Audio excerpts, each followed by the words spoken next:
60 of the simple sword, still with the nifty 60s swirly cover. If people would like to see a different cover variant of this, shoot me a line, give me a suggestion. I am here to serve your needs. But the needs we're talking about today, and this is very, very important, and I hope that people catch it, are how to fence with a sword and a stick. Now, what do I mean by a sword and a stick? Well, they're two distinct subclasses. And I'm just going to put this over here. Hey, that's not even on screen. That's groovy. But that's cool. One method. Yep, you can get close to my belly, and I'm going to try not to break everything because one of my tools slid. Sword and stick can come two ways. Hi, thank you for the like. Thank you for the comment. Thank you for tolerating the extreme close-up on my belly where I went for this. Why did I pick this sword? Well, it's one of the few I have that has a nice rigid scabbard, and it can demonstrate the first kind of sword and stick use, which is I am holding the sword. I have cleared the sword. The sword is here. So, what do I do with the stick? Wow. How about just drown some electronics and a book? Yeah, wow, okay. That's beautiful.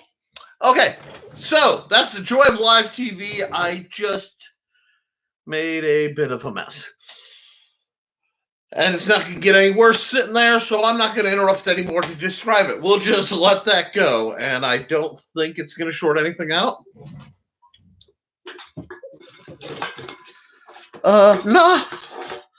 No, we're good. Break stuff. Steve, thanks for commenting. No, I just tried to caffeinate my table, which I was supposed to clear off today and didn't, thus the pain. Okay. We're going to get in. Sword and stick. Now, a cutlass, you guys know how to use by now, at least in discussion. Think about it. Whenever you see a weapon, you should be able to tell its intended use. As soon as you pick it up, that should clarify. A cutlass, it has an obvious cutting blade. It locks in nicely in the handle. This one fits my hand almost like it was made for me, and thus it's one of my favorites. Now, you will note this length of blade. I have a couple trainers this long. Almost like I believe I should train with something I have a live steel equivalent of. This was given to me by John Miner back in the day. And I always credit people if I can remember. And considering brain damage, and wow, you can see the reflection. This is a very nice weapon. So, boom. Well, what about the stick? Well, the neat thing about a stick, a sheath especially, is you have two basic options. If you favor the reverse grip, you can tuck it and use it just like we talked about a dagger. This can cover your arm. It can be used as a block. It can be used as a hook. It can be used as a secondary strike. You can even follow through because they don't see it coming, or let them get distracted by the motion and then rise up under. It's a little hard, again, to line up where I am. I will probably do a whole video on stick fighting if you like, separate. I'll film it and it won't be a live stream. But this is where you get into like Bachusai the Slasher, by cut, follow through. If you're going to train with that, make sure that you have a very sturdy, reinforced sheath.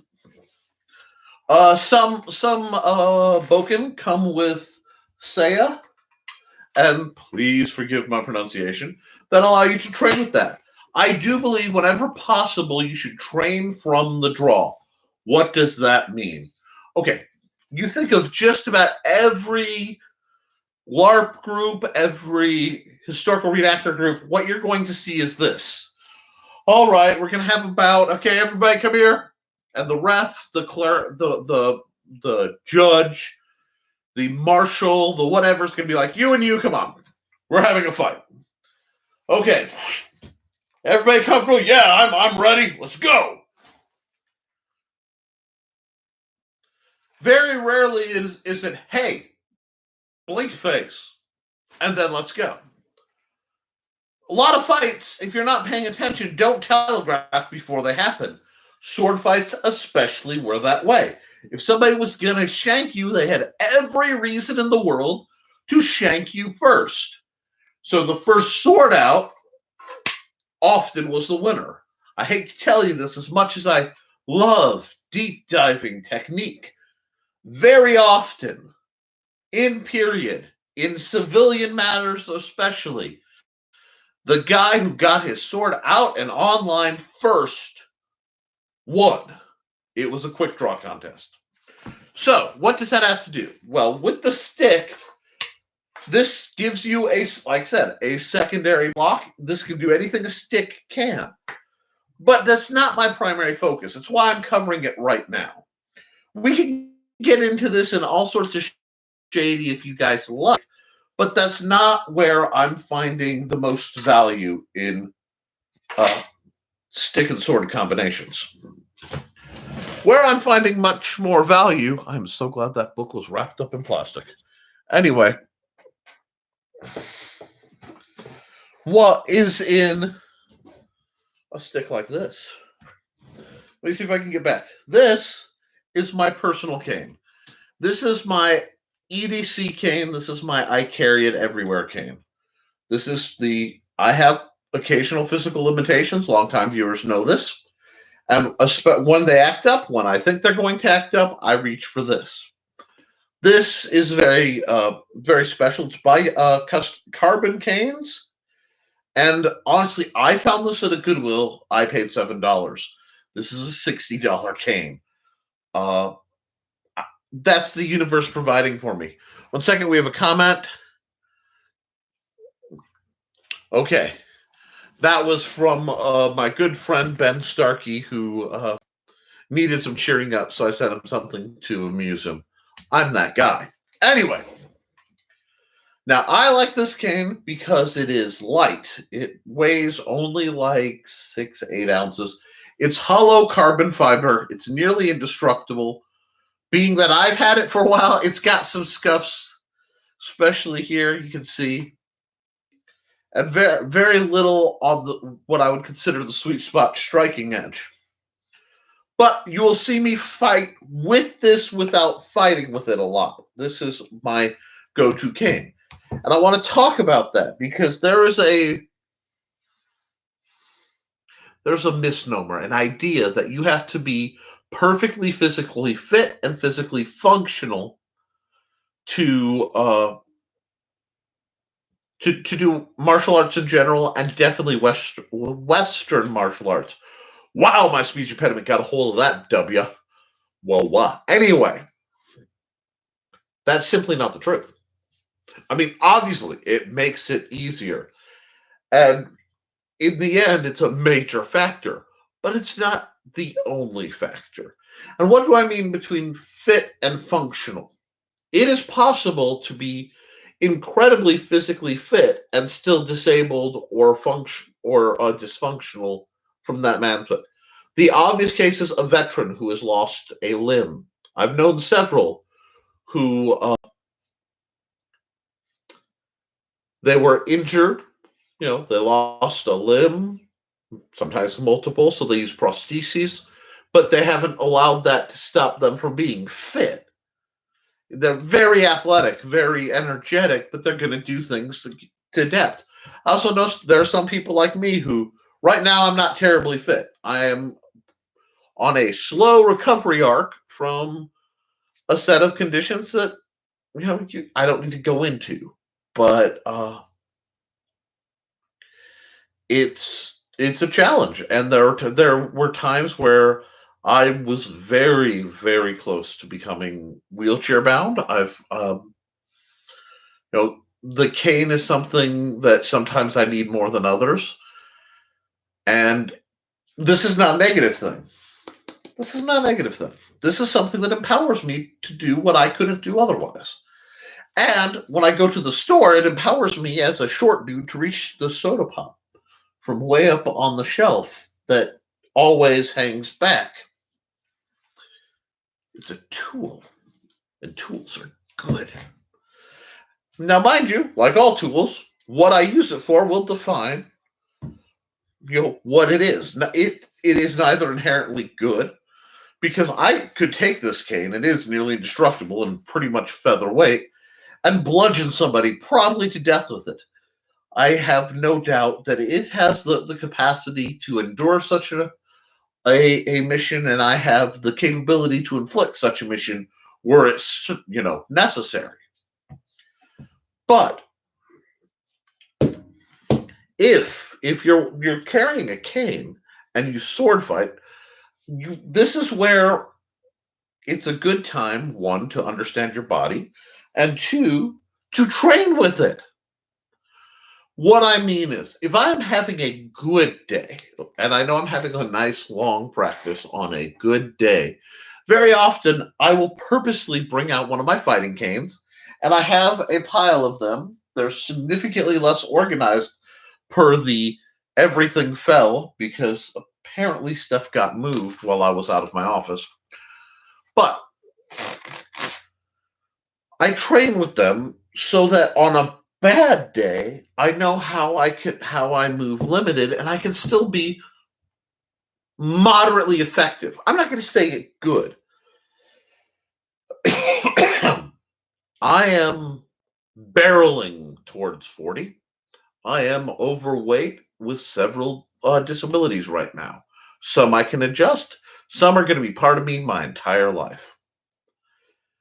I am not as fast as I was when I was in my 20s and I had just started. There's not a lot of stuff back then, but I was fast. But I keep doing it. Why? Well, I'm, one, lots of dedication. Two, I help a lot of people.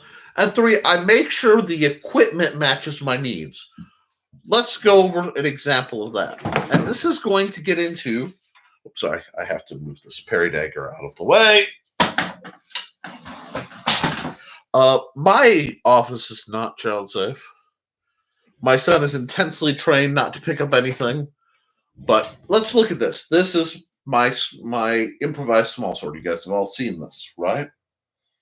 Lengthwise, these are very, very, let me try and get an angle. Okay, these are very close. Interesting, isn't it? That means they would pair well. But I don't like to get this scratched up, so I'll show you some other options. That being said, I can support with this and fight like I'm fighting single. That is one way to fight with a stick. That is a way anybody who uses one for mobility should lean towards.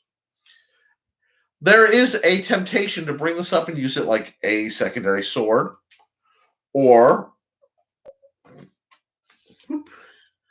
as a hook, as a grabbing and controlling tool. So I can get their sword, I'm trying to find a good angle, boop, out of the way, come in, and make with the stabbity death. That is viable. And if you're feeling spry, that is a good thing to know. I can also obviously use this as a full-on, depending on the rules convention, striking element, and just hit like I would if this was a sword. That's great for self-defense training. I don't really encourage it too much in, sparring. It has to match the rules of your group. But as a cane, you can use these that way. And even if you're not terribly mobile, if you fight defensive, so your hand is here, let me see if I can get a good angle. Here and here, my lower body is mostly protected. I can also bring it online. I can bring it up, bring it back down. That's why lanyards. I could have solved almost all the Star Wars with about 3 yards worth of paracord. Guys, the Force is good, but use the lanyard. Okay. So, what should you do look for in a stick if you're going to fight with it? And I'm going to get into the book in a minute, and we'll go rehash a lot. But sticks do not need to be expensive. Remember that sword simulating object I've been plugging forever, which is basically a dowel rod with feet? Wooden dowel rod with feet. Now you'll notice this is one of my this is an old man fidget spinner. Okay, what I mean, aside from the fact that I tend to twirl fidget with whatever canes I use, as I've been waiting and working and trying to get the computer to boot up or whatever, I tend to carve my canes. I've marked about where I like the grip. Eerily, it's about the right hand side, so I can feel it if it slides. Let me bring that around. Just enough to get here. A comfortable two-handed grip. It's minimal, but it's there. I can even full extend it if, as it's light enough that to grab this way.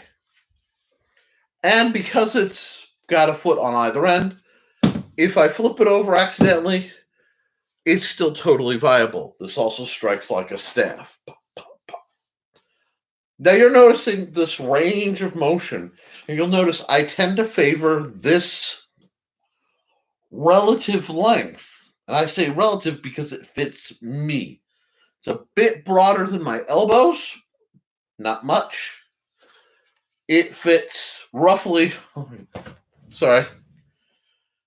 my outstretched fingers to here. So the blade of a rapier, which is an extended thrust weapon, is a good overall length. And a stick should always be thought in terms of concussive. So, what makes a good fighting stick? Obviously, I prefer a straight stick. They're easier to handle. They're easier to use. A lot of people like crook canes. Crook canes have pros and cons, and I'll get into that when I get into my other derby cane. But part of it's the material. This is going to get chewed up against steel. It just will. It'll get nicks and dings and get all torn up. Like, I've gone through these. More often than not, people end up borrowing them and not bringing them back because, hey, that's kind of handy. But I understand these are sort of progressive items. They break down, they get so. Now, if I'm running whites, so especially, let me bring this out. This combo. Think in terms of loadout. Let me check that length again. Does this, this material will be repeated throughout the course. Body mechanics work. A comfortable cane length is an excellent sword length. So if you're 7 foot tall and you have a 43, oh no, that's a 6. So we'll say nearly a 50-inch walking stick that's comfortable. Your sword could be proportionately that long, and as long as it's well balanced and of a weight you can handle, apropos. But what if you're not terribly tall? Well, you have a couple options. One is a bit of a wild card. Hear that? Just take a minute and listen. Authority. This is my old marshalling staff. I made this when I was trying to work working as at MIT marshal in training at the SCA before they told me that somehow I was faking it. How someone or why someone would fake not being able to fight at most bouts at most events to work, slave, stand in the rain, and get spiders all over you baffles me, but okay. This is my nice short staff. I'm going to stand up. As you can see, it's a little short. I would love if this thing happened to be about a fist taller because I could crutch with it. But it's, I want to say, 1 inch and a quarter, 1 and an eighth in diameter. This is solid oak. I stained it, painted it, and I put table feet on it. Now, very often I see this as an element I carry by itself. This is one of my walking sticks, especially if I'm nervous in a situation. Uh, it's better for hiking, things like that, uneven terrain where I need a little more reach than a normal cane might give me. This is a fine, stout stick for that. But what if I want to partner it, weapon-wise? So, the neat thing is, if you prefer to eyebrow height cane, the eyebrow height staff. I can speak or think or watch myself, but I have trouble doing all three. I can stand here, use this, and it just serves at a very upright. So this, oddly enough, partners, let me see if I can get my blade angle, with Spanish nicely. This allows me a very upright stance, even if I'm having leg problems. And it usually moves in time, which you can't see real well, with the footwork. How did that come to be? Well, folks, I practiced. Now I want to talk about something else. Training versus real-world applications. Seen better days. It needs a little work, but okay. And we're back. Sorry about that, folks. A lot of people are having feeds issues. I may try using a different system later.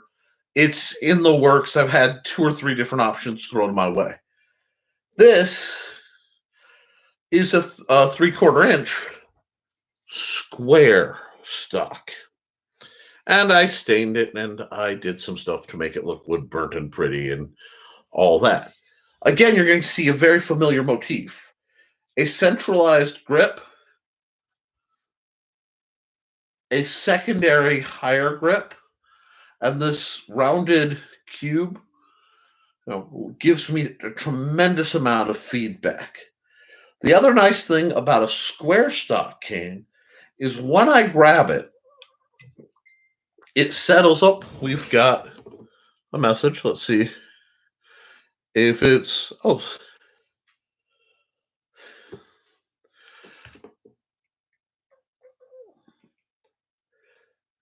that would be Danny Marie. Steph Marie, sorry.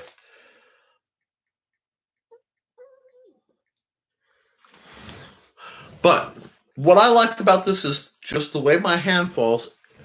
It doesn't, let me get this where you can see, it doesn't sit square. What it sits is at this diamond cross section.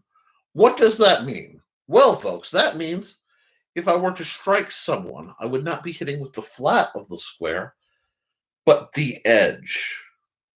And while it's not sharp by any definition, it would put a tremendous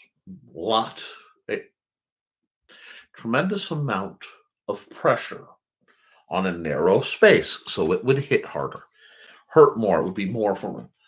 Hitting with the flat is going to spread the damage. Also, again, I can park this. Let me park my thumb up here. It locks positively. Whatever cane you get needs to be sturdy enough to hold you, the right length, but also the right diameter for your hands. Now, I, as everyone knows, have little tiny hobbit hands. I do not have the deft little, elegant fingers. I have chunky monkey, like hobbit paws. This fits literally perfect. My fingertips just rest against the heel of my hand. This locks in. So if I'm using, a traditional ice pick grip, hammer grip, that's going to hit. If I rotate down, use a more fencing grip, because let's be honest, I was a fencer first. Well, you're going to find that. And if I let it settle, it's going to settle with this lovely striking edge.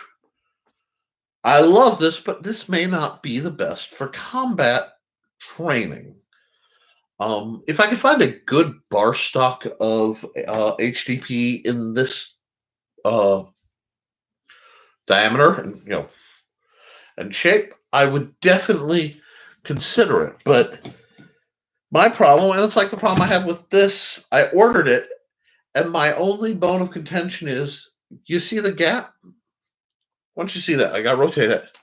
That much gap right here, leverage wise, especially for somebody with smaller or weaker hands, versus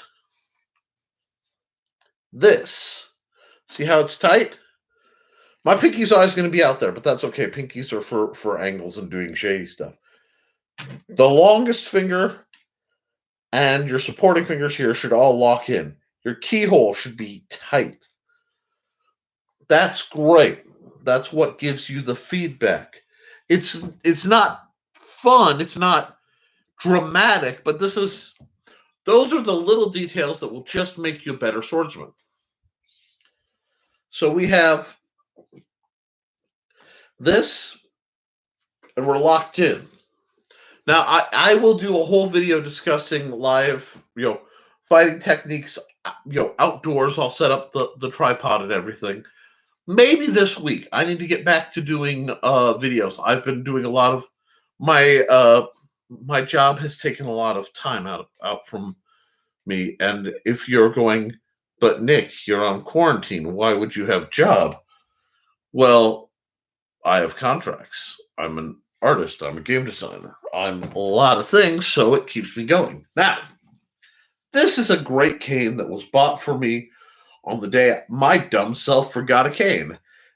I thought I was doing well. And then there was a loud pop, like two 2x4s coming together in the rainstorm. Think about that. Just and my hip informed me it didn't want to hold me up anymore. We were near the CVS in Kentland. Oh my gosh, I just inhaled plastic. Okay. And I acquired this. Now, obviously, this is a Nick special lanyard. All my hook canes, I prefer what they call derby head. I love this style of cane because it lets me put the force where I need it. And if I ever need to use it and my grip is unsound, it's essentially a proto pistol grip for your more modern fencers, like our good friend Al. I love this cane. It's quite stylish. It's not one of my favorites, but I will never take it on the field. Why? I mean, the length is adjustable. This is great. Commonly acquired, doesn't need to be expensive. Nick, you should love this. Well, here's the problem. This part is wood, and as you can see, I've used it a lot on bad days. You can tell how bad it is because this is the strike edge for when I drop a cane. You're going to see this outer edge when my hand stops working and I drop something. So most of my canes do that. That's a little bit of Sherlockian knowledge that maybe you'll appreciate. That's a good way. If you see this set of marks on a cane, it's a good sign that they have grip problems. Anyway, this is aluminum. It weighs actually just a bit more than my custom cane, but I would not count it as sturdy enough. It also, because it's adjustable, it has this lovely push button. And if that push button is hit at all, the cane will now, okay. It can ratchet down. It can even get spun slightly in combat and then completely shrink on you. Now, why would I think that that's likely to happen? Well, part of it is the grip dynamics of using a cane and converting it into from a support stance, where in this case I'm held here, to bringing it to bear defensively. E.g., the bad guy has come, whatever reason, and I feel I need to defend myself against a guy, against coyotes. I have to weaponize my cane for self-defense. What's going to happen is the hand slides down, goes for a more traditional grip. To keep from fouling on the wrist, you have this prod that sticks forward. Now, where's the release button? Where's the sweet spot? At the very close edge of the sweet spot, I would put the sweet spot mostly about here on most sticks and canes. It's not usually the end. It's a little bit where you want to aim so that they can lean back, suddenly still get hit, advance, suddenly still get hit. There's a sweet spot, very close to where this nut is, basically.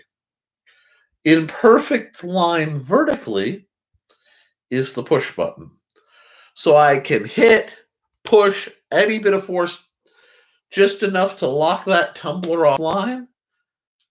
And now we have a real problem because now I think this cane is sturdy.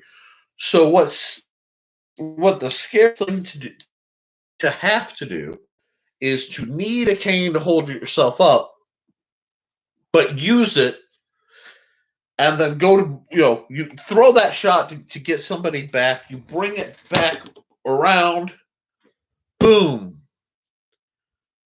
and it doesn't hold your weight. There are a lot of groups who teach fighting from the ground, and fighting from the ground is something optimally you should know. But frankly, in all honesty, some of us are in a condition where if we're down, we're pretty much SOL. We'll say sort of out of luck for YouTube venues. Now, I will thank, before I go further, thank you for the 2 folks who threw the likes up. You always, what I teach, and my approach to teaching the sword, it has to meet certain criteria. It has to be efficient. If a style is not efficient, it is burning energy needlessly, then it's not a good style. I'm just going to say that. You're welcome to disagree with me, and I get disagreed with a lot, but this is my channel and my show, so I'm going to roll with it. It needs to be simple enough that you can do it under duress. You shouldn't be thinking, because I've seen, a sword. Let me get a sword out. Put this cane away for a second. Maybe. Stay. And a sword in my system has 3 points, 3 divisions, but you really need 2. Break the blade into thirds. You have the forte, the mesoforte, and the foible. And yes, I have been told some people pronounce it fort, not forte. That's the musical version. Well, folks, I learned it as forte 20 years ago. I have enough speech impediments. I'm not going to change how I say it. You know what I mean? I know what I mean. We're going to keep rolling. Forte, mesoforte, so strong, middle strong, foible, weak. That's all about leverage. The simple version is forte, foible, strong, weak. Parry with this end, hit with this end. Well, that's good. It still applies to the stick, and more so, because a stick, and I just said I don't want to use the stick for this, but I'm going to, because it has a major negative when compared to a sword. And I know I'm running long. I will get to the author question part a little later. I promise you. But that is retention. Once again, as much as I hate flail weapons, that's why when I go out with a cane, I use a lanyard. This one does not have a lanyard, but because it's square cross section, it also doesn't roll away that much. Why? Because one thing people ask, okay, Nick, cane. It's good. It's good. Hit with cane. Bad guy hit with cane. It's good. It's good. Hammerhead. Hit with hammerhead. Mm-mm. And then I get that look. No? I spent way too much time hanging out with mildly intoxicated heavy fighters. Anyway, why? Because the difference between an axe, a cane, and a hammer is weight and retention. What do I mean? Yeah, I would love to Warhammer this. You hit somebody with this part, all that force, all that leverage, itty bitty area, even a little bit offset, donk, night night. You could do severe damage. The problem is, this isn't edged. This isn't edged. The haft isn't edged. The grip isn't edged. Obviously, I don't want to cut my hand up every time I use it. So, I want to keep this back because there's always the chance I'm going to have some kind of joker. And that joker is, yeah, I look around. Never tell you how I got these scars. No, is going to catch the cane as you hit it and try to take it away from you. If they succeed, they will beat you to death with your own cane. I've met these kind of people. They stink. So, if you're using cane to defend, unless you're actively doing something, so unless this guy is mid-flight, you want it retracted. You either want to be supporting yourself with it, and that's going to lend to stylistic things, where instead of trying to go for the overhead, you're going to practice. And you can do this. You can take a cane, a wooden cane, and a heavy bag and practice hitting the underside or lower corner of the heavy bag. Rising shot style. What you want to do is be able to blindly hit somebody with a cane, either a downward stump to the foot, a strike to the front of the shin where that nasty little nerve cluster is, or if you really want to mess somebody up, the side of the knee. When we are talking defense applications, and I want to caveat, wear protective armor when you fight. We don't always, but we're very, very careful and very, very stupid sometimes. But defensive applications are kind of mean, they're underhanded, and they're ugly. One thing you want to do is always make, in a defense situation, a joint do something it's not supposed to. You know, wrist joint has this lovely amount of travel. It's not supposed to go much farther. Finger joints. Finger joints are hinge joints, essentially. That means they're supposed to stop. Now, if you go past with any of these little joints, you would be amazed at how much persuasion statistically you can inflict. When you're thinking in terms of a weaponized strike for self-defense or you're training, you want calibration. You want to do it safe. But the defensive target on a hinge joint is the side, especially the knee. You want to hit the side of the knee to force the knee to buckle in a direction it's not normal. Hit the front, you have that kneecap. Depending on weight, bad thing to do to somebody. Almost better is rising and hitting the underside of the kneecap because the thigh muscle usually arcs over and protects the top of the kneecap better than it rises than the muscle and skin over the shin, which is very close to the bone, protects. Break elbows. Yes, well, you want to take something and make it go farther, or you want to hit it so that it bends not like this, but angled axis. Hinges are the weak spot of that knee engineering. So far, we have 2 comments, and one is break stuff and break elbows. I'm breaking records tonight. Yaka. But, and good to see everybody. You want when you're thinking of a stick defensively, you want to pull it back. Now, the FCA heavy guys have it made in the shade. They favor this stance. And I'm bumping my guard. If they're not throwing the shot, it's rested on the shoulder, arms up in a boxer A-frame, maybe a little higher. And train to throw the shot out, around, wrap around the head, I'm sorry, I'm just trying to get my camera to work. I'm going to short shank this a bit to try make the travel. There we go. And then pull back. This does two things. This is essentially an A-frame. It protects blows coming down on it, and by pivoting here, so it's the motion of sweeping. Okay, an arcing sweeping motion is what, with a big staff, is also what's going to let a two-handed sword.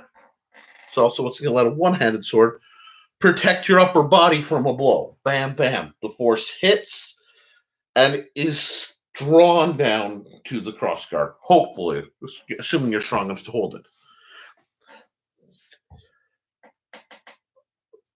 You want to think about keeping your cane.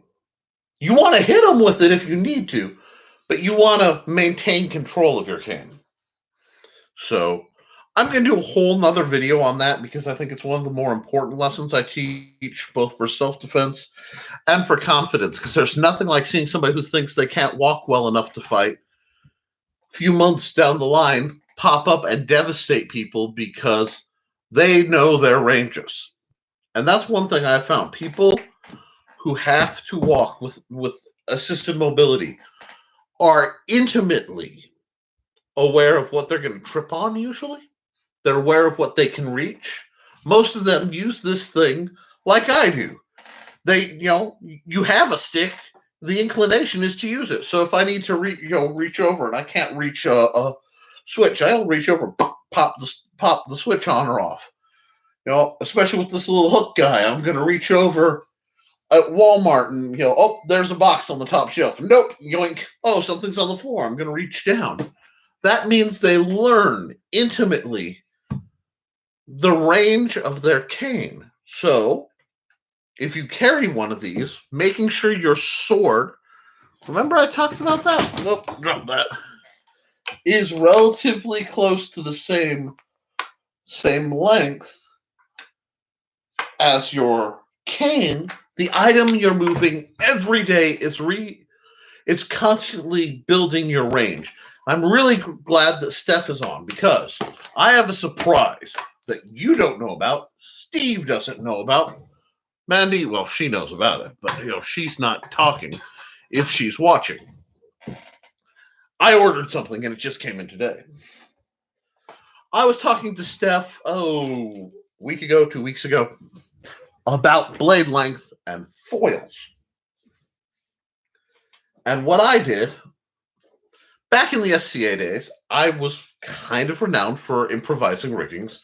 It's like, get me the blade, maybe a pommel. I can make pommels, but maybe a pommel. And I can make rigging. Well, I've set myself up at the start of a new task. This is my reward for getting the quick start done. And this is actually something I used some of the funds that I get from you guys to get the parts for. This, do you see what this is? This is a size 0 fencing foil blade. And it's just the blade and the pommel. It's a pommel nut, and it's really neat because it's actually hollow. It's a little lighter than I like, but I got the tip, I got 2 of these guys, and I got the pommels. Now, I intend to make full riggings for these and use at least one of them as a small sword trainer. Surprise, yes. Why? Why Steph? Because the blade on this, whoop, let me get the angle. Well, pay attention. There must be lag. Is 30 inches. This is exactly my preferred for my body length. The smallest child's size of foil. I will then make a custom rig for this. It might be ready as early as next week. And then I can fight against a foil style weapon with a very light, very forgiving, thrust-based, essentially small sword. So when people come back, I will have something like that. Why is that interesting? Well, dear viewer, in part because I got to. These pommels were $3. These blades were, I want to say 14, and a bag of 10 tips was $7. Yeah. What that means is, with a little bit of simple woodworking and simple metalworking, until I get enough together to get a welder, because then I can start welding riggings, and then I can set my forge up, and I can forge riggings. Yeah, I'm sorry. So many people are doing just insane. And you should be able to time the difference from when you said so much lag, lol, to the thing to know it is. But I haven't weighed this yet, but this is probably around 10 ounces just by the feel. So if it ends up a pound by the time I'm done, I will be genuinely surprised. This is going to be an ultralight, easy, elegant, scaled to me weapon. And I'm going to encourage people like Stephanie to consider getting something like this if you want to do classical fencing. I know she's expressed interest in steel. The Contessa if the world settles down, she needs to contact me if she has interest. And what we can do is, if she gets me the parts, I will probably set up a custom rig for her just to see her fight the style we were developing.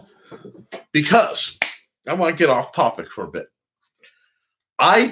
When I train somebody, hi, I was just talking about you. That is awesome. Everyone, welcome Ren Contessa. She is the one who is basically sponsoring the majority of this video this week. I wouldn't. It's literally her Patreon donation is what let me get this rig.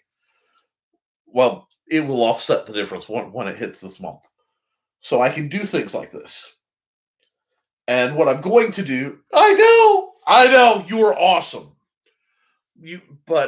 So years ago, I was talking to her, and what I do is I develop custom styles around the way people move.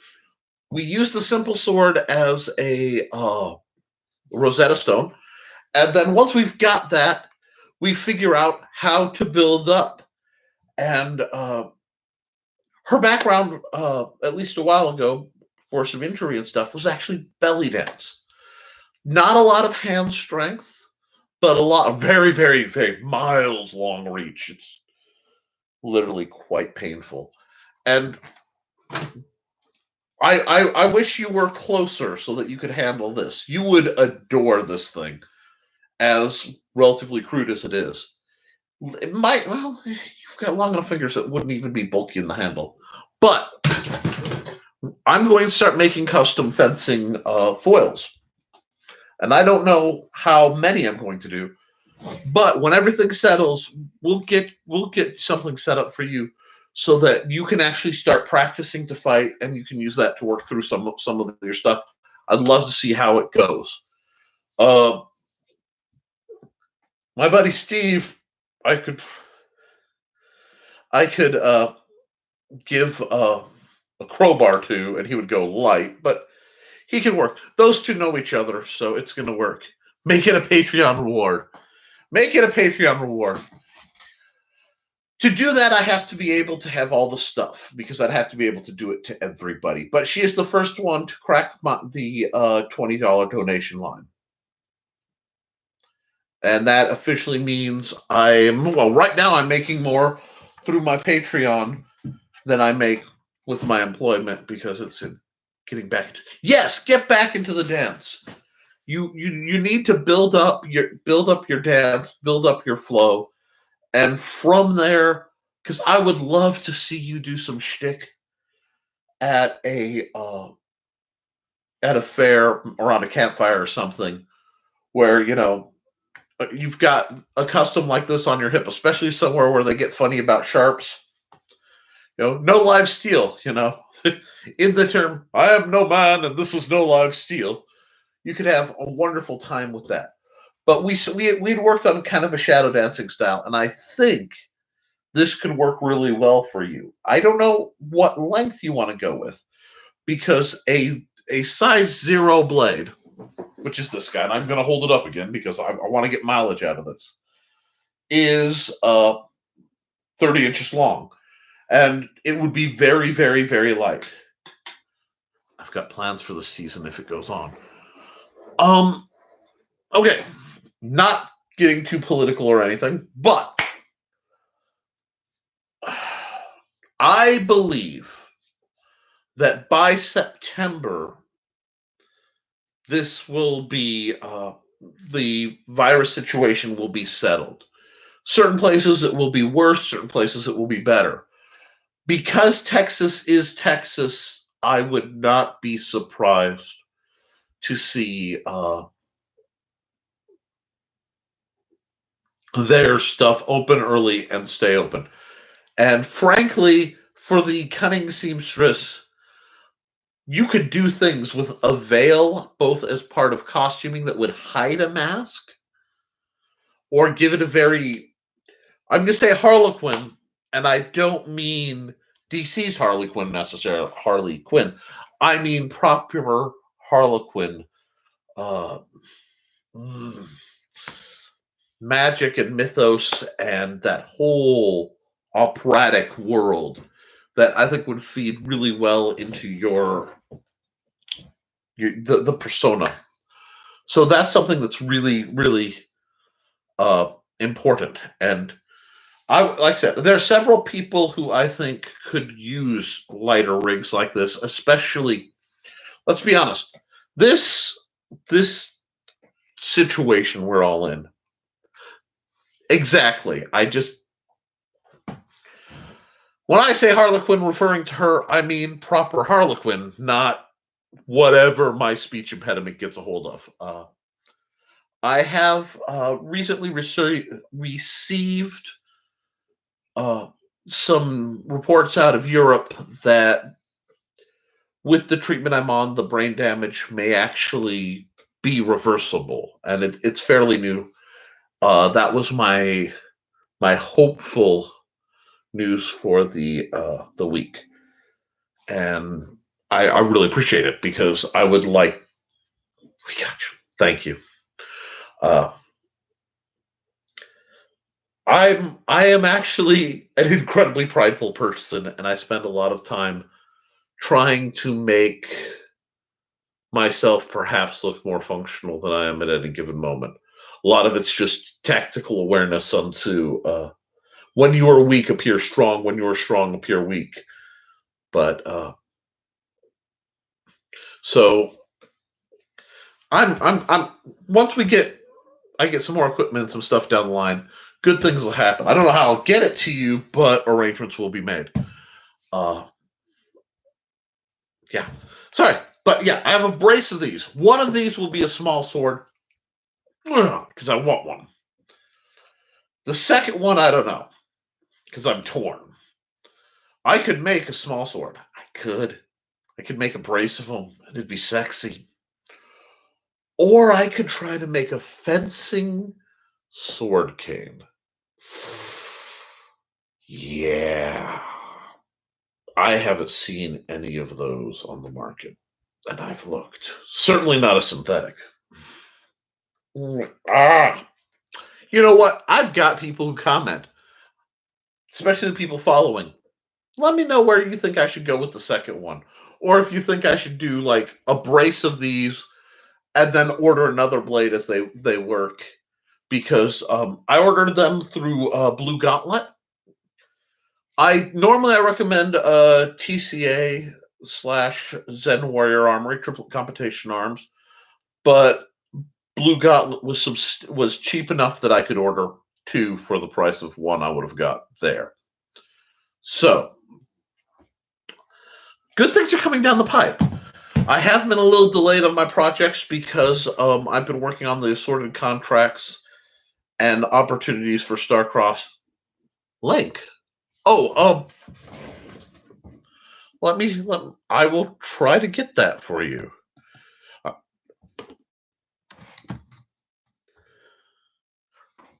I believe it's just bluegauntlet.com. Yes, I know it's not secure. Okay, cool. Copy and paste. Boom. There you go. So that's the site where I actually ordered from. The shipping was like $10. Especially for the likes of the 3 that are commenting right now. Thank you for the likes, by the way. But you guys know how to get things to me. There's anything you guys want to see me work on, you throw it my way, I will definitely work on it. Pardon my corona hair. I'm at that horrible stage where the back of my hair will go into a terry tail, but the top hasn't quite got long enough to fight the curls. So I'm kind of really looking devout in this. But yeah, that was the least expensive. Their practice foil blades were only like $14. Always. And if I reference something, I will say this, and I'm going to put Zen Warrior Armories because I've worked with them in the past. They are expensive, but they are also, and you'll notice I'm not having, they're American made, and for the reenactment SCA crowd, they are really the most reasonable. I have some favorites in there. If you're looking for fencing steel and you want solid, their rapier blades are amazing. And if people want, I can do a whole video on what my favorite riggings are, what to have, what to avoid. Good buddy James Robertson, Jim has, and shout out to Jim if he's watching or not. I miss you, man. One of the last videos I got to do, the actual last practice I had pre the great Flupocalypse, was with Jim, and he used his cup hilt rapier that he was an ancient at the crossover point, so it was still marked TCA/ZWA cup hilt rapier. Solid, not my favorite design, but solid, and it fits his fighting style well. So I'm looking forward to that.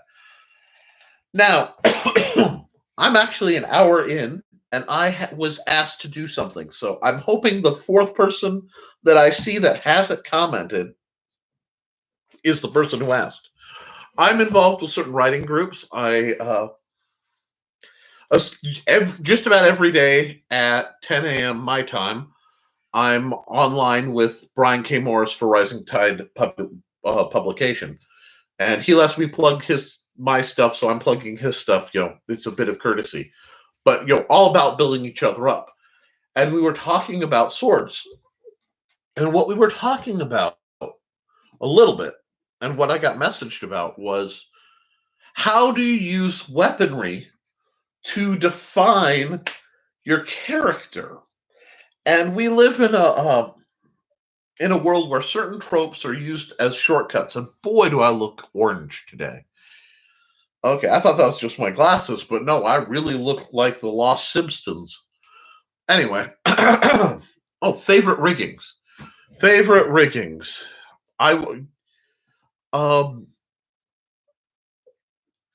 a court sword that I love. And it is probably I can't show. I'm trying to remember. I want to say it was the R11. Yep, R11. So what I'll do, I will put this copy. Here we go. what I sent a link to is one of my all-time favorite that I fought with, and back in the day, I got to fight with a lot of their weapons because Scadian fencers tended to be really good about here, try my sword, tell me what you think, kind of things. There are much more expensive ones, and there are a few that just hurt the soul. There's a hybrid clamshell swept hilt. Ooh, but it's a little heavy for my fighting. I tend to favor a lighter rig, shockingly. But anyway, they asked as authors, how do you use a weapon to tell about the character? And it's really interesting because the tropes in Western uh, stories, movies, whatever, are they follow very certain rules, and a lot of it's D&D built, but it predates that. The knight in armor is a good guy unless it's black.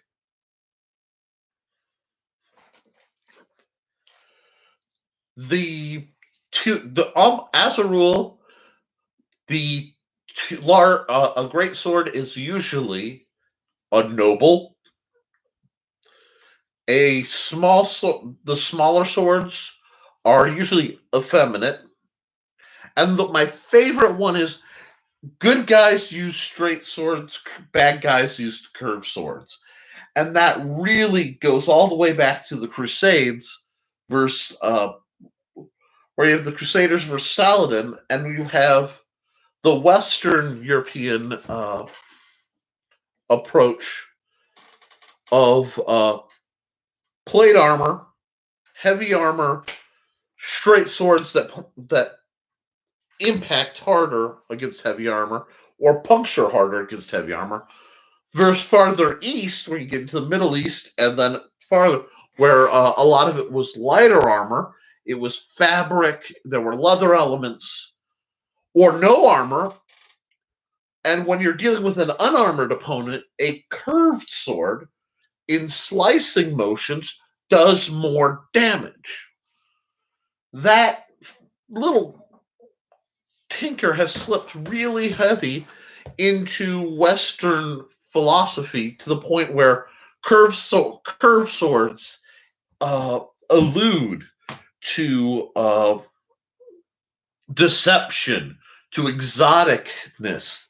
This is why Drizzt Do'Urden wasn't running around with a couple arming swords. He was running around with his scimitars, which the depiction of which changed a lot. They were originally much more falchion depicted, big with the broad and the flare, and they evolved to perhaps more accurate, but very narrow, sweeping, elegant weapons. And I say this not that I agree with these, but because there is such a equipment is tied to class is tied to personality, that it's a shortcut. It's like, if you want to prove that somebody's a decent person and make players, sorry, I'm a DM, make viewers like them, have them play with a puppy, have them be nice to dogs. If a dog trusts somebody, we tend to trust them. But if you want them to be a scoundrel, have them eat an apple. I don't know if it ties to the biblical of the apple first sin, but it's fascinating. So when I'm asked about it, and I don't want to spend too much time on it because I'm not getting a lot of feed on that.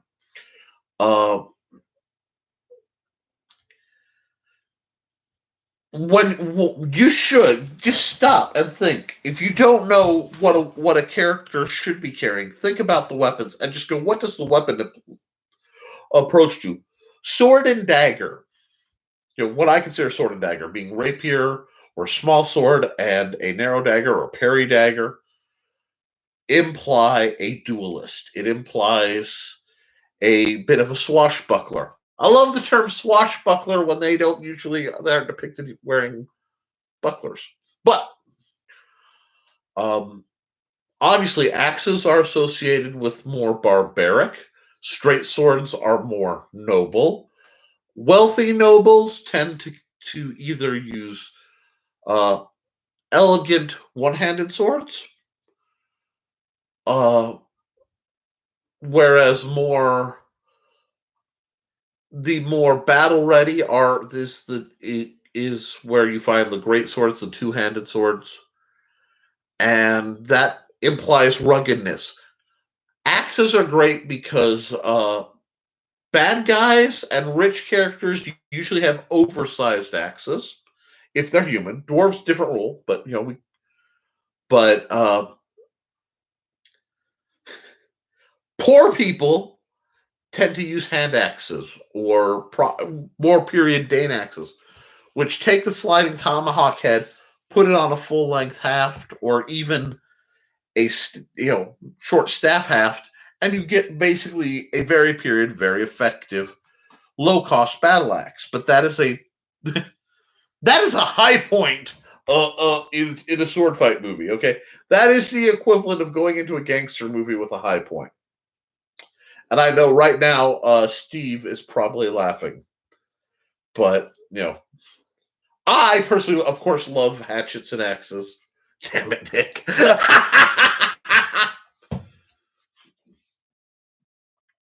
But I personally love axes and hatchets, but I'm also like a card carrying poor. I accept this. That's who I am. That's kind of what I'm about a lot, and it will always warp my view.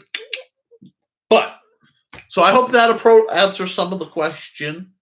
Now, what I want to do for the next bit, because I always say I come in with two topics that I want to work with, and then open it up.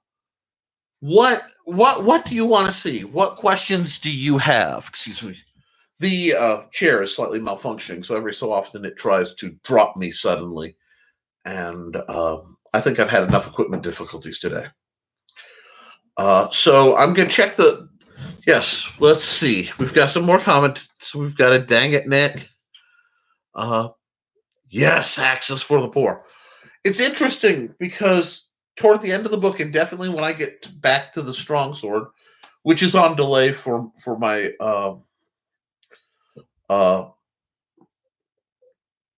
current, because I can only work on one or two or three books at a time.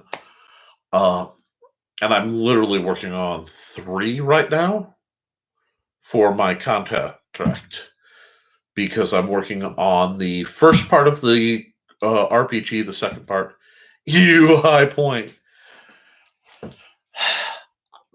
I enjoy the memes of bashing high points, but it's a firearm that I don't own, so I would not turn it down. That, and I do love all the guys who hate on high points, do a video trying to destroy them. They still somehow fire, and any gun you can shoot that continues to fire, I gotta give a tangential respect for. What I would love for is someone in the gun industry to decide, hey, ergonomics don't need to be expensive. Bludgeoning and hacking. Bludgeoning and hacking, is that using the axis or is that using a high point? Okay, I'm gonna get in trouble. I'm gonna get in trouble because I'm having fun. I can feel it. Okay, but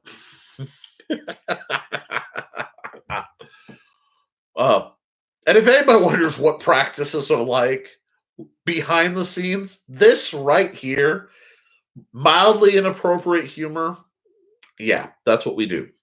We fight, then we eat, then we fight some more, and then there's like fire and mildly inappropriate to severely inappropriate humor. That's the historical fencing guild at its best. Teaching and learning and highfalutin, and then it gets dark and we just goofs. And I love every minute, and I miss you all y'all, even the y'all that don't like the other y'alls. I like y'all. Okay, but I want some questions from the peanut gallery. So you guys tell me, what you'd like. I saw Steph. Oh, let's see. I am getting, and remember, the folks who may not be talking through here, I accept pings.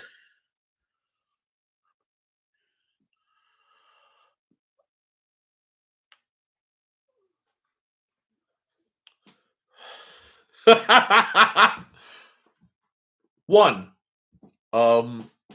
right now, my policy, I got a message from Steve offline, and I'm going to say, one, I accept all reasonable donations. Right? We're not sure about numbers because I don't know who's coming back after this. And two, what is that? Because that looks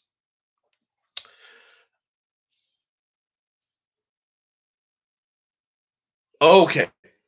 Okay. The Steve sent me a cursed gun image. It is cursed. I have not the means to share it, nor the desire, because it is delightfully underhanded and mildly despicable, and I almost want it because there's something wrong with me. That okay. I love everybody. One, I don't know what you're talking about. Good. Free the world, make it a better place. Anyway, uh, bludgeoning and hacking as a topic. I am starting, and I have been for some time. Stop that. I have for some time been working on the strong sword, and it gets delayed by things that will immediately make me money or are once in a lifetime opportunities. It happens. Uh, that's really heavy in the book, and we talk about just a little bit. If we pull out our good friend, the simple sword, and we're going to skip way ahead here because we talk about page 74. The subject you're looking for are mass weapons. Uh, I love mass weapons. I think, believe it or not, if we went to the Wayback Machine and we encountered Ancient Nick, this strange, skinny, wild. I wish, granted, after I'm done, I will send you the meme on Messenger stuff. It suits. Anyway, but uh, wow. My first defensive weapon, the first thing when the poop hit the fan that I went for, aside from a stick, obviously, was, believe it or not, a splitting maul. I paid for my first car splitting wood at like 25 cents an hour. And then it went up to $1 and I got, increments. But I literally split wood with an 8-pound splitting maul for a vast period of my life. And to this day, I still consider that one of the most therapeutic activities, pure catharsis one can have. And it's also how I found out that I love uh, uh, okay.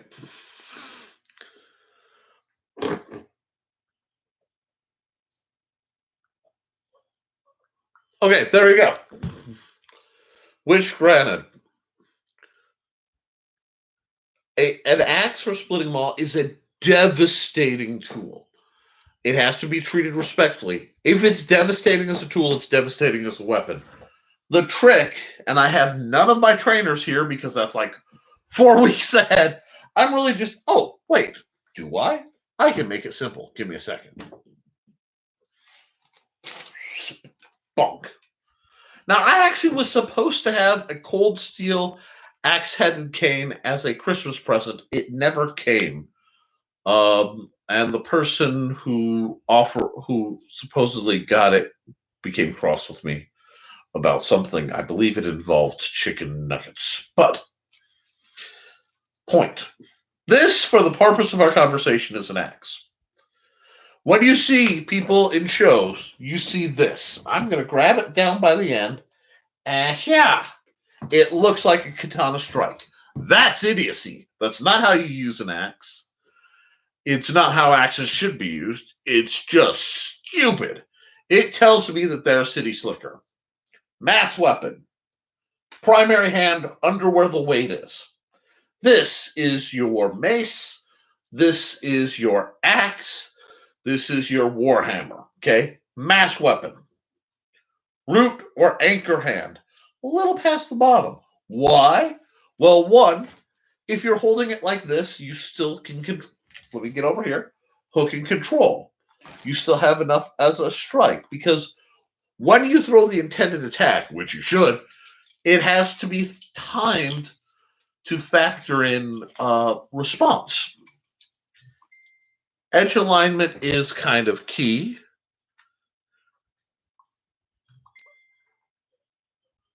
Okay, so the new game is people are going to send me nightmarish cursed gun images and try to make me talk. I love you guys. I absolutely love you guys. I wonder if I could do a cursed sword image thing. Steve, I don't know how to do split screen stuff. I am the least techie guy in the world sometimes.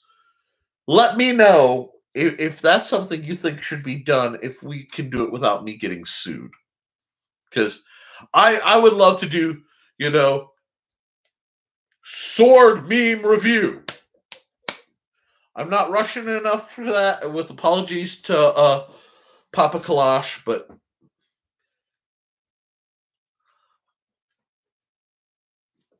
point and match. Point set match.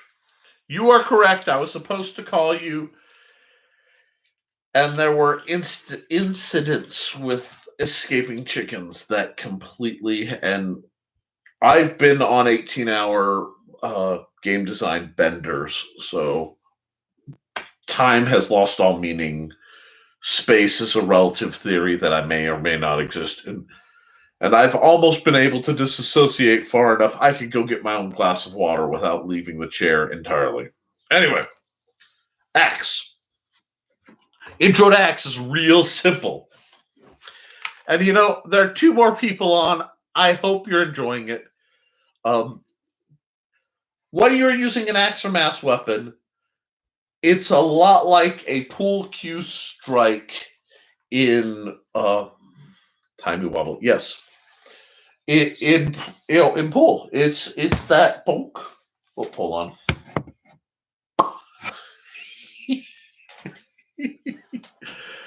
Professional today. You're gonna set it shoulder. You actually aim with the butt of bring it down, and you slide.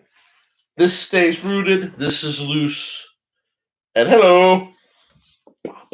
I'm trying not to break my computer.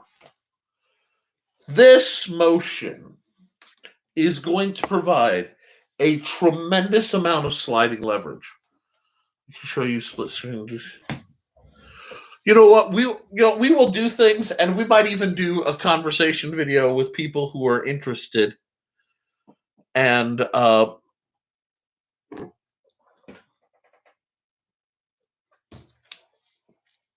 yeah, I'm gonna put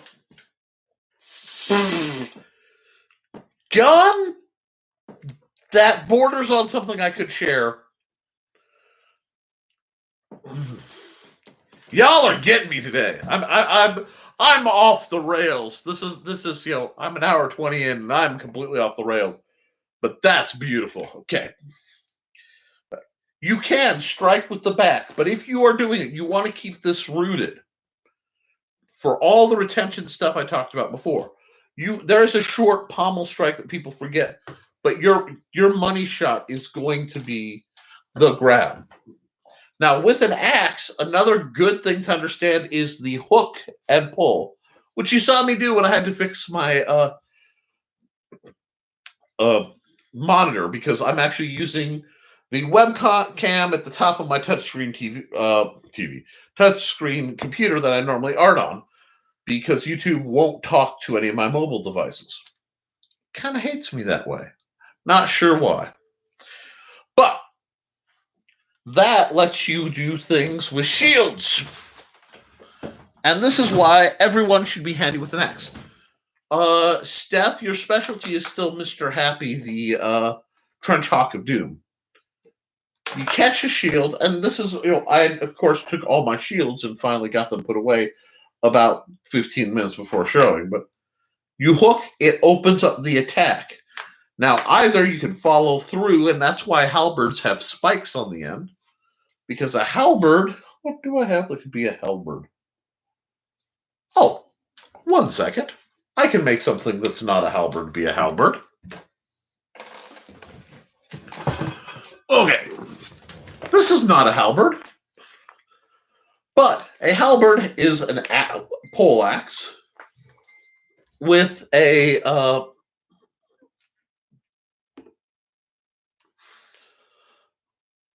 that is an entirely different kind of curse, Steve, and I appreciate every moment of it.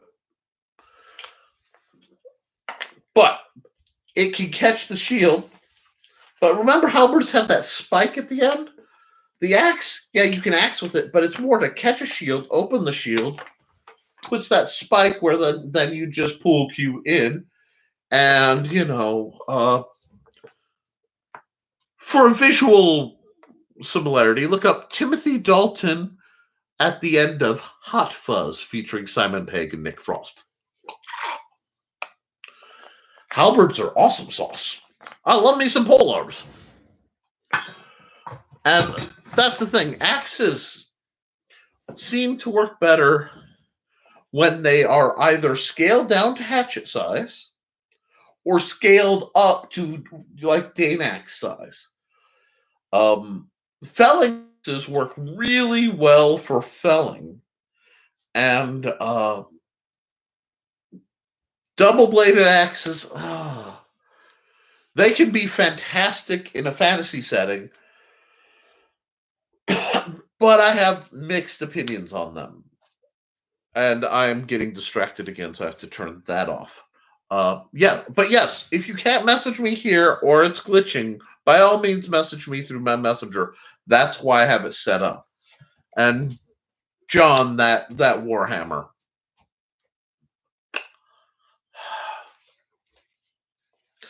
Is good.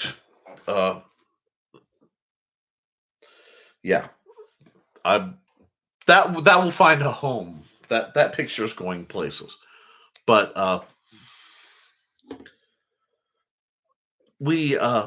sorry, I'm stuttering. I'm an hour and a half into this. So what else? Next week, before I go any farther, next week I'm going to be covering two dual wielding rapiers, the strengths, the weaknesses. We're going to talk about fighting them. And because I'm using the book as a rough guide, anyone should, if you don't own this, as part of my helping people get through Corona, the Simple Sword is available through Kindle Direct, through the Kindle Unlimited. So if you are a subscriber, you can actually read this for free. And if you want to retain it after it comes down, you can buy the ebook, which is very cheap. I think it's $4.99 right now. And then if you want the good version, I've got it on sale, and you can get this lovely hard copy. So I would recommend the hard copy, not because I make more money on it, but because I don't like to trust devices. But going back, to where we were, I'm going to go much more into the stick and the staff and the crutch, maybe in a custom video, because I have a couple people who are interested. We will be at page 63, talking about Case of Rapiers next week. So this is the first half. I'm working my way through the manual just as a way of discussing it. I'm not covering everything because you don't want me to read verbatim. Your questions, your comments? I can probably fire up a list of some of my favorite fencing swords, riggings, and other things that you can buy. I try to lean people more towards making them because it is usually less expensive. But I have to remember some people don't have the capacity nor desire to do so. And some people, it's just simple. Hit the pay now. So I can do that. I'm just going back real quick. Yeah. I'm going here. What? I've got about three. Huh. Yep. Yep. What else? I hope I answered your slashing. Oh, bludgeoning and hacking. Yeah. Axes, hammers, they're all going to handle roughly the same. Hacking swords get a little different, and that's not really covered heavily in the simple sword because I was teaching safety first. But I would love to discuss agricultural weapons, which are briefly in there at some point. Maybe that'll be the second chunk of next week. We might get into agricultural weapons because that's size, that's hammers, that's axes, that's sickles. Big fan of sickles, oddly enough. Oh, I think Meyer has some interesting stuff to say about sickles and scythes. I need to look back into it. But so yeah, we are almost at an hour and a half. I'm gonna take a minute and do some plugging. Don't be that way, guys. If you like what I'm doing and you want to keep it up, please consider becoming a patron. I don't charge my students. It's nice when they pitch in for food, and I accept the donations because it keeps us afloat. But consider that. Please share these videos. Share what you're doing because I'm very proud of the people who've come out and done this, especially people like Jim and Trelena, uh, Stephanie. People who've come out, and you could go back in the annals of our channel because I leave it all up. I want you to be able to say, "Hey, you can watch this person progress and get better and more comfortable," and that's what I want for everybody. I want you to become the best version of you can, and this is the means I used to do it. If you're on Amazon and you want to look at my assorted games and books, please look up Amazon/author/ Nicholas Tockard. That's me. That's where you can find the simple sword and where the strong sword will be, and a few other assorted gaming projects. I also am a freelance artist, and nickt.deviantart.com or deviantart.com/nickt. There are two ways to get you. You can see my gallery. It's enjoyable. That's not really a money-making thing, but it's something I do, and people enjoy it. For the people who watch both channels, I'm actually going to be doing a few videos next week on my art channel because I have a rig for my camera to do POV videos to let me do art instruction. Okay, Trident, yay. I'm all about a Trident. Fishnet, one, thank you for bringing Tim Curry back to mind. Two, the problem with fishnets is anything that tangles. Hey, Laser Blastoid, what's up? Well, we've been talking about sword fighting with sticks. We've been using secondary sticks.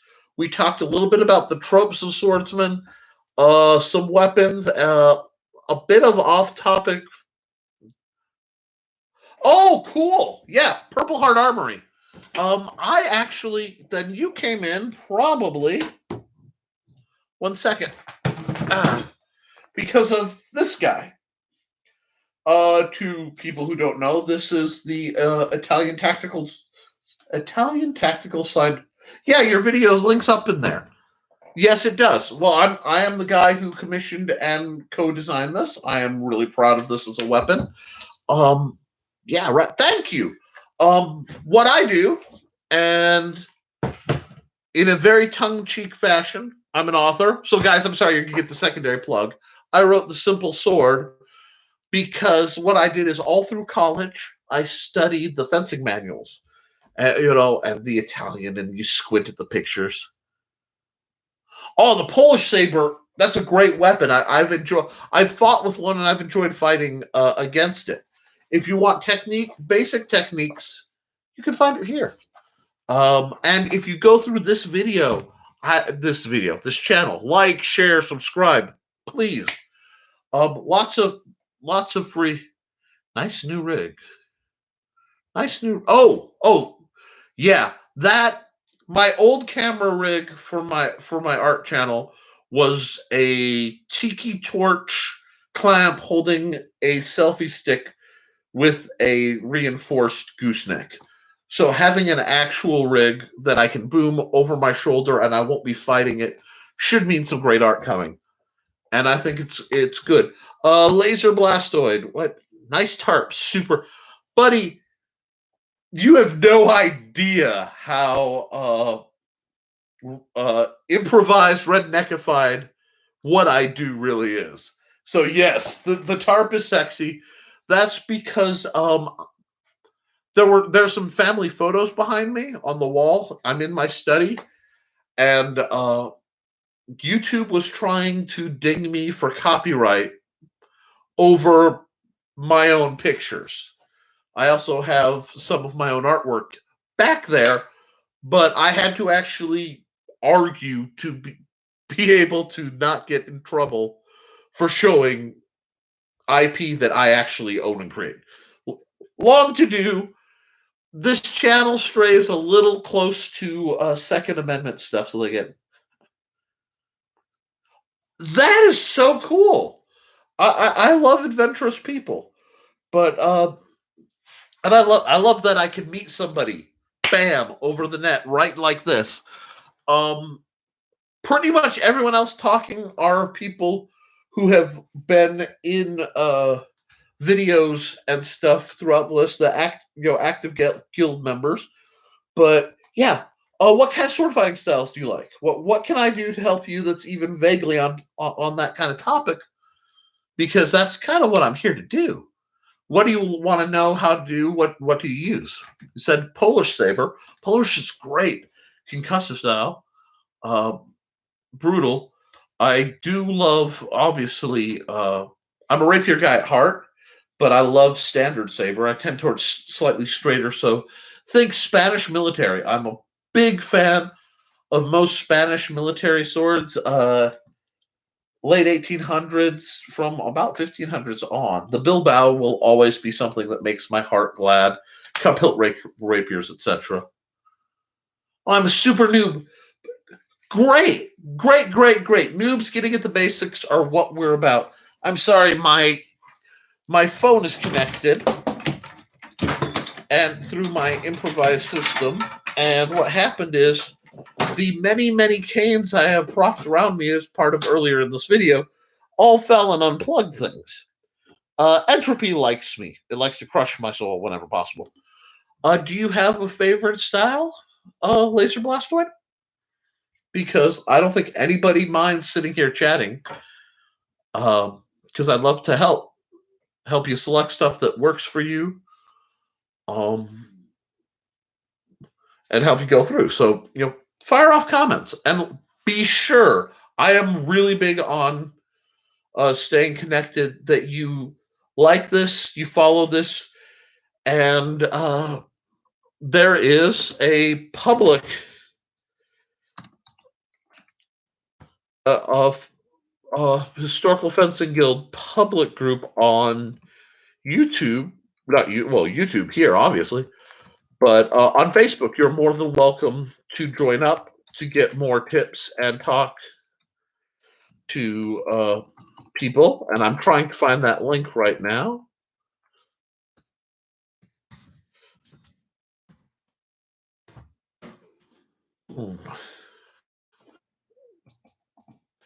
Copy. So sorry about that. Oh, not really favorite. Two-handers are no-go currently. I got wrecked left arm. Okay. One that's the Facebook link. I am sorry that you've got a wrecked left arm. I find it hilarious because I actually started fencing classically back in college with a broken right arm.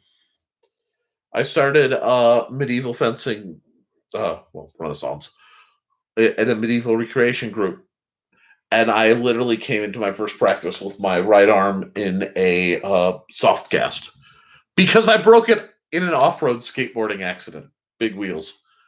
So that's cool. You are in the right place. You'll have to get used to my speech impediment and a few other things because when I get excited, I start talking. My tongue can't keep up. But be sure to like, share, and subscribe. Uh, what are you looking to do next? And maybe I can use that as a way to help you because right now you're getting quite good at a few of the basics, and I love that. Uh, make sure I did Baffers back in the just getting into HEMA stuff. Cool, very cool. Both on the Boffers and the HEMA stuff. Um, I was SCA for like 12 years. I did a little collegiate fencing, just enough saber to give me some bad habits, and a little bit of foil with my friends. I do a bit of Iaido, a bit of Jin, tied to Tai Chi, tied to basically. I do a lot of martial arts exchange, so I teach people things, they teach me things, and it ends up this buffet of awesome. So I'm all for that.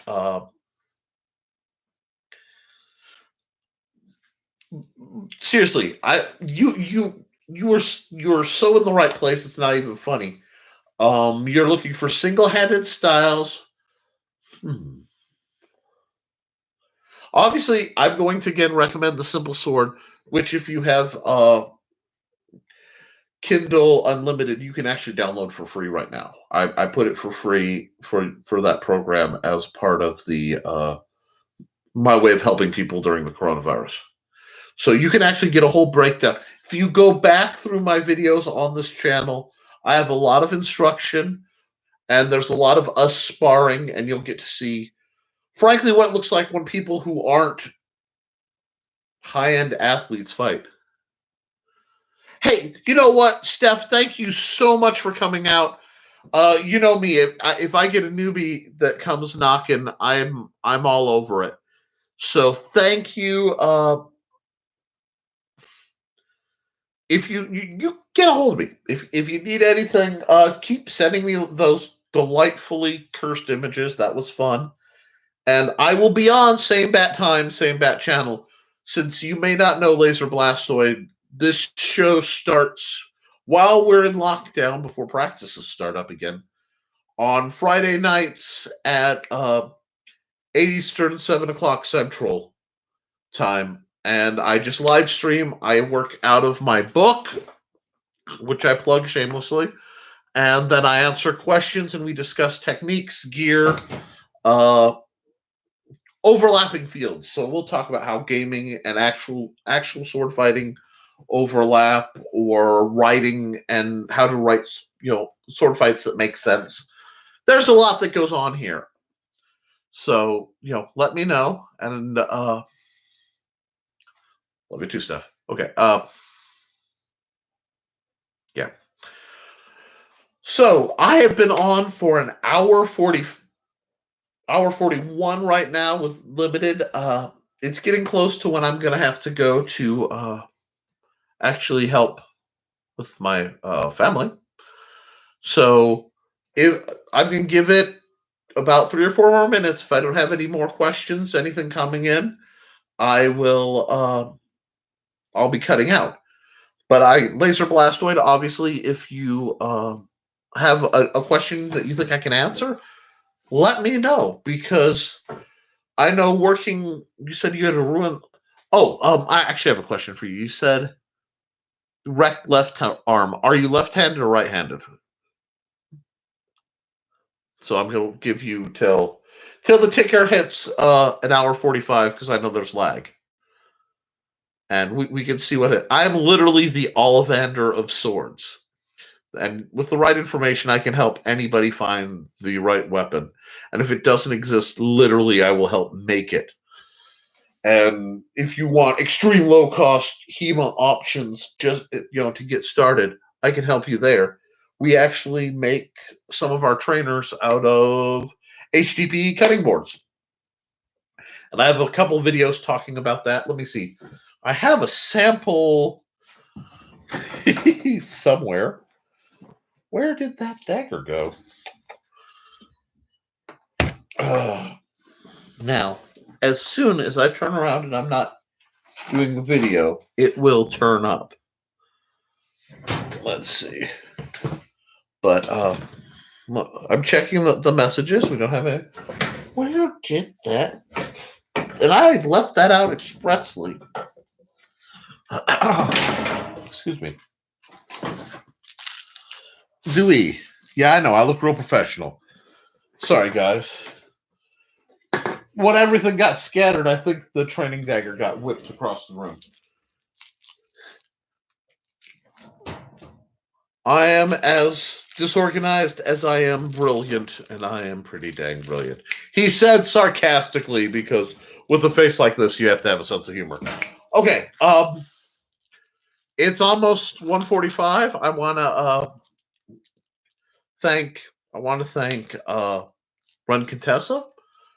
She pretty much sponsored this video, so I can't do it without my patrons, because part of what I do is I don't believe in forcibly charging my students, because I think this should all be available to people regardless of economic standing. So I charge the least I can. I try to put the message out free, because I'd rather have more people getting better fighting and helping build themselves up. I can't wait. I know Run's up to some stuff. My Contessa. I cannot wait till she gets doing some of the things that she's been tinkering with. It's brilliant, and it's just my heart. Anyway, so fire away any questions, and if not, well, it looks like it's about time for me to go. So thank you, as always. Thank you, Ren Contessa. Thank you, Steve Augusto. I'm sorry, speech impediment. And thank you, Nemo Smith. That you were somebody who is a bit of a mystery to me, and it makes my world a better place knowing that I don't know everyone who helps me. That's cool. Although I'd love to know you better. And also, thank you, Laser Blastoid. You brought in a lot of comments. I hope to see you next week, and maybe we'll see you on the fencing group. Guys, stay safe. Support your local swordmaster, and I will see you guys next week here on the Historical Fencing Guild. And end.